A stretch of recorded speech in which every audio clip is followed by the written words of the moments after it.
हिमाचल की वादियों में सिर्फ खूबसूरत नदियां और खूबसूरत पहाड़ ही नहीं, बल्कि ऐसे सुंदर सुंदर छोटे छोटे गांव भी बसे हुए हैं, जिनमें उनसे भी ज़्यादा सुंदर कहानियां बसी हुई हैं। सो लेट्स एक्सप्लोर दो stories together.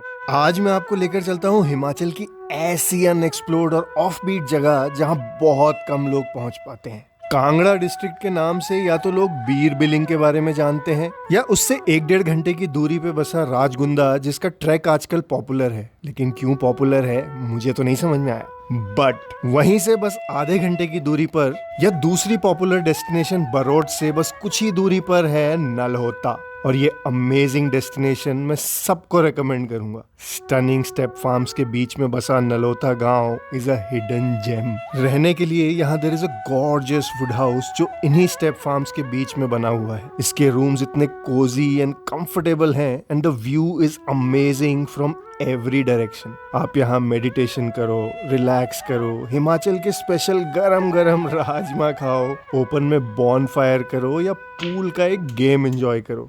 Everything is so relaxing. But एक चीज जो मुझे अट्रैक्ट कर रही थी वो था सामने के पहाड़ में दिखता हुआ एक गांव जो दूर से ही इतना सुंदर लग रहा था, और वहां तक जाने का रास्ता और भी इंटरेस्टिंग। पूछने से पता चला कि ये है वेरी ओल्ड रूलिंग गांव जहां बस कुछ ही घर हैं। तो अगली सुबह सनराइज के साथ I left for ruling village. Around 45 minutes की trek took me to this calm and peaceful village जो अराउंड दिसंबर एंड में काफी ठंडा होना शुरू हो गया था, and the signs were quite evident.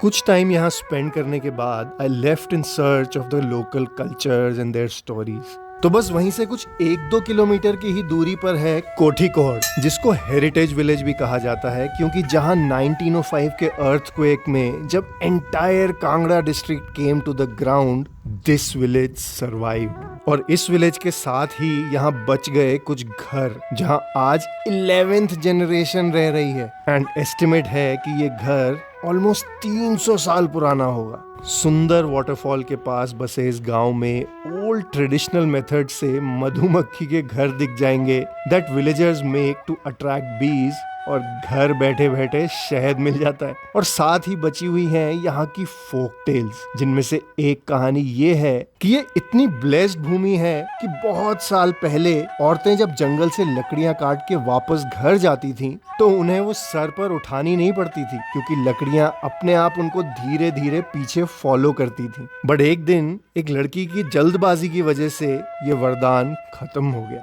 इसको बोले लकड़ी का बोझा। ये खुद अपने आप ही आ जाता था पीछे पीछे। कई पीछे सदियों से ऐसा चलता आ रहा था।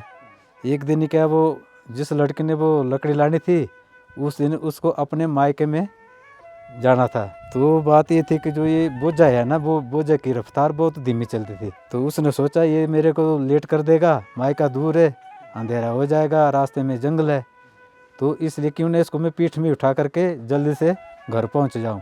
तो जल्दी में उठा ले, पीठ उठाने से उसका वो गुण खत्म हो गए। अब तो पीठ पर के उठाना पड़ता है सभी को, पीठ पर पे। अब पैदल नहीं आता है। वो वरदान अब खत्म हो गया है। और भी कई सी नेक बातें थी बुजुर्ग जो अब नहीं हो रही है। कांगड़ा और आसपास की डिस्ट्रिक्ट्स की गाड़ियों में आपको ये साइन इजीली देखने को मिल जाएगा, क्योंकि अजय पाल जी यहाँ के इष्ट देव हैं जो इनको हर बुराई से प्रोटेक्ट करते हैं। और इनकी स्टोरी और भी इंटरेस्टिंग है। हिरदू नाम के इनके एक ब्रेव पूर्वज इतने स्ट्रांग थे कि वो 5 किलोमीटर तक का खेत अपने पैरों से ही बीज देते थे, और कई दिनों का पहाड़ों और जंगलों का रास्ता एक दिन में कवर करके वापस भी आ जाते थे। पता नहीं उस टाइम को वो कितना लंबा था कि क्या पावर थी उसके पास। तो जब उसने घर को वापस आना, तो उसको शाम को उसकी माताजी खुद करती थी सेवा बेटे की।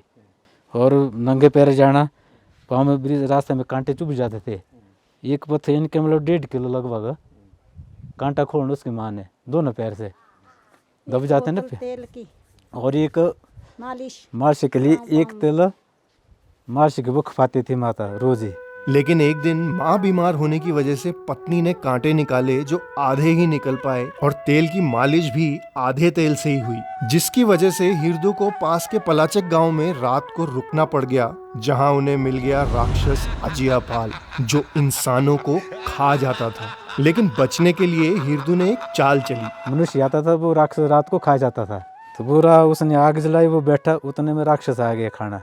अरे भाई बोला आप मेरे को तो खा लोगा, मैं तो भूखा हूँ, पहले मेरे पेट भरना फिर आप मुझे खा लेना। बनाते बनाते उसने हिरदू ने बोला उस राक्षस को, पहले बोला शर्त कराते हैं, बोला शर्त, बोले यहाँ रई का पेड़ है ना उधर वाला साइड में, इसको घुमा के इस चोटी को यहाँ चूल्हे पर लाओ, घुमा। कौन लाता है घुमा के?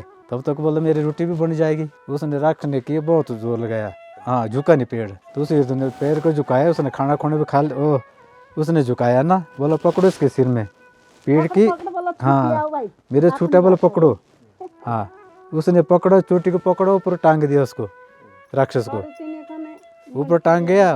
उसने आराम से रोटी राटी बनाई, पेट भरा, बोला आप मेरे वचन से हार गए, सतियों को मैं सोचा नहीं दोबारा नहीं करते, पीछे से टेक किया, धोखे से हार गया। वो भी आ गया नीचे, उसका गुलाम हो गया वो, तब मांग रहा था वो हिरदू से माफ़ी, बोले जी आप शर्त जीत गए, वो सज़ा देने दे दो।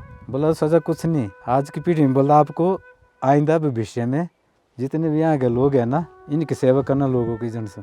फिर उसी से ऊपर फिर तब उभरा वो देवता अजियापाल। तब से यहाँ के लोगों को अजियापाल जी प्रोटेक्ट करते हैं और उनका यहाँ एक मंदिर भी है जिसमें सिर्फ यहाँ के ठाकुर ही जा सकते हैं। यहाँ की हर चीज उन्हीं देवता की मानी जाती है, जैसे कि ये बकरा भी उन्हीं का पाला हुआ है। तो बहुत बड़ा बकरा है। मारता है ये। हाँ तो खतरनाक। मीट खाते आप लोग? छोड़ दिया मैंने, आज खाते थे, हाँ। अब नहीं खाते। नहीं तो इसकी क्या बलि वली देंगे बाद में? हाँ ये भी देवते का ये इसका इसका है, इसको ही पाला है ये इसको पाला है, देवता ने पाला है, देवता तो उसी को चढ़ाएंगे बाद में।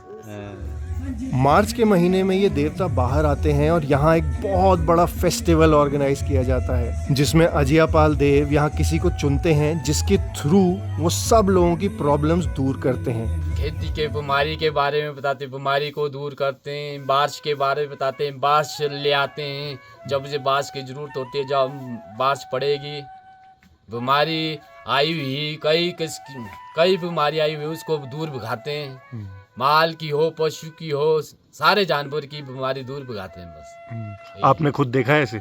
हाँ हमने खुद देखा हुआ है, ऐसे होते हुए देखा कोरोना है। आया था ना जी जी जी, कोरोना आया था हाँ हाँ हाँ नीचे जी जी, वो कोरोना हमको यहाँ नहीं आया, कोरोना है वो देवता की वजह हाँ, से। देवता की वजह वही है। हमको कोरोना भी नहीं आया यहाँ पे। ऐसी बहुत सारी कहानियां लेकर मैं रूप जी के साथ गांव एक्सप्लोर करने निकल पड़ा।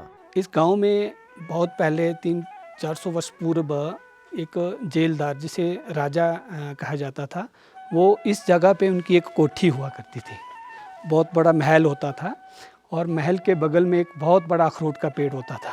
उसके मन में पता नहीं क्यों ये विचार आया कि उसको काट दिया जाए।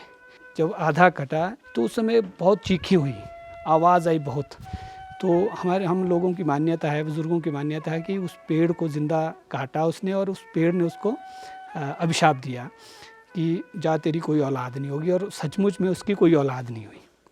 औलाद ना होने की वजह से उसका वंश रुक गया और वह यहाँ से पलायन कर गया, क्योंकि राजा यहाँ से चला गया था, महल पूरा खंडित हो गया था और जो खंडहर थे उसी से ये जो सामने मकान दिख रहा है, इसी मकान में इन मकानों को बनाया।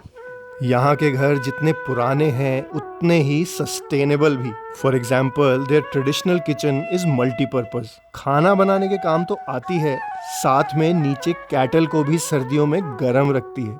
मिट्टी का बना हुआ पहाड़ी चूल्हा है, मिट्टी में बकरी के बाल या गेहूं का भूसा उसको मिक्स करके कूट के इसको बनाया जाता है। सीमेंट से भी मजबूत होता है ये घर का केंद्र है। और बीच में चूल्हा इसलिए लगाया जाता है, रसोई इसलिए बनाई जाती है कि यहाँ पे बहुत ज़्यादा ठंड होती है, बर्फ़ पड़ती है, ठंड से बचने के लिए घर के बीच में रसोई बनाई जाती है। इसके नीचे एक बहुत बड़ा पत्थर है, चौरस पत्थर है, पत्थर के ऊपर ये चूल्हा बना रखा है, उसके ऊपर मिट्टी बिछा रखी है। मिट्टी इसलिए कि गर्म रहती है, सीमेंट ठंडा होता है। उसके ऊपर चूल्हा बनाया जाता है, वो इसलिए कि वो चूल्हा जब आग जलती है तो गर्म होता है और वो हीट जो है वो नीचे गौशाला में जाती है और पशुधन हमारा सुरक्षित रहता है, ठंड से बच जाता है। लेकिन सबसे सुंदर था यहाँ का नाटी डांस और सेलिब्रेशन जो देखने का मुझे मौका मिला।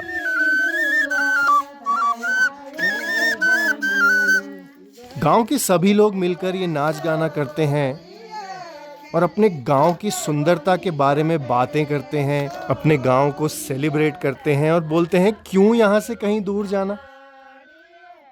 खुशी के ये गाने गाते गाते माहौल ऐसा बन गया कि सभी अपने स्पेशल गीत सुनाने लग गए और इन दादी जी की आवाज, उफ, मैं क्या बोलूं, आप खुद ही सुन लो।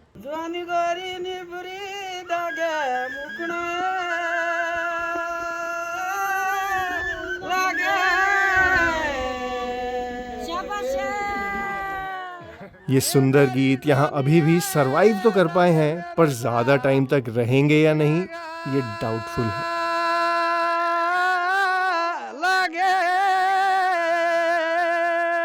ये जो गांव के बुजुर्ग महिलाओं व मर्दों को आप लोग देख रहे हो, ये पुराना कल्चर है हमारा, ये हमारी पहचान है। आजकल इस तरह का कल्चर देखने को नहीं मिलता है। हमारे गांव में भी आजकल कोई भी फंक्शन होता है डीजे पे झूमा जाता है। इन लोगों को ना कोई नचाने वाला होता है ना सुनने वाला होता है। इनमें प्रेम भाव है, इनमें मेल मिलाप है, एक सच्चाई है। इस कल्चर को हमें बचाना पड़ेगा। कैसे लगे आपको हिमाचल के ये छोटे छोटे गांव, यहाँ के लोग और स्पेशली यहाँ की खूबसूरत कहानियाँ? I am sure you like them. So next time when you are in Himachal, do explore these beautiful villages and their stories. And I will see you in my next one. Khushiyan always.